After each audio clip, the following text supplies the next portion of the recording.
Hi, this is John with Souffront Construction and Engineering, and in this video, we are going to talk about what happens in the post-inspection phase.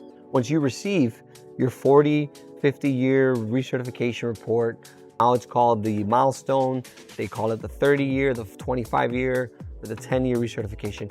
It all boils down to the same fundamentals. It's an inspection on your building on an electrical and structural level. So let's talk about what happens after.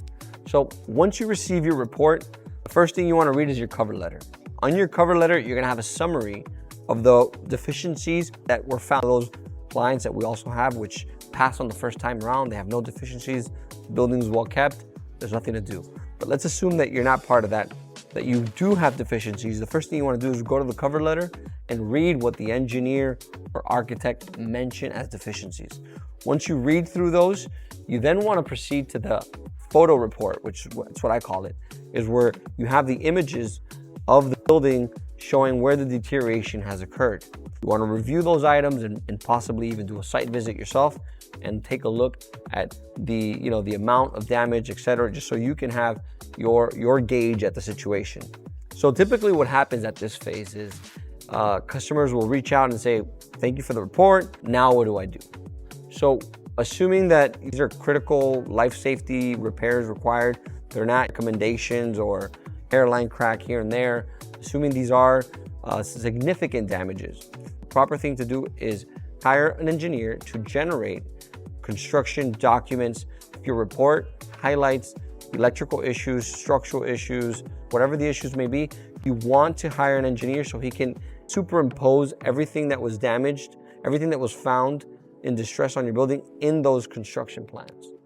So the construction plans are going to be designed by that engineer. They're going to have a repair specification.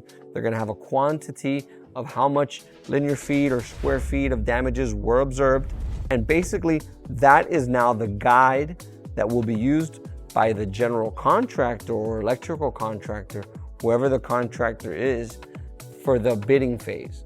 So it's a very, very important, if you receive your report, is that you study the damages, you hire the right engineering firm to generate these repair details, and then that those repair details be as accurate as possible so that then your construction contractors, your electrical contractors can have an accurate information so they can submit a bid accordingly. So that's usually what we propose to our clients is, hey, let's get all these damages on engineering plans, push them out to your contractors, get bids, and then whichever one is the best bid with the best quality, that's the best vetted contractor. It's not always about lowest price. You have to always think about vetted. Who's the vetted contractor? Who's qualified? Who has experience in this? Who's done this before? Sometimes better price is not the right thing. So that's usually what happens immediately after a building recertification fails. And obviously the construction execution, that's another topic, that's another video.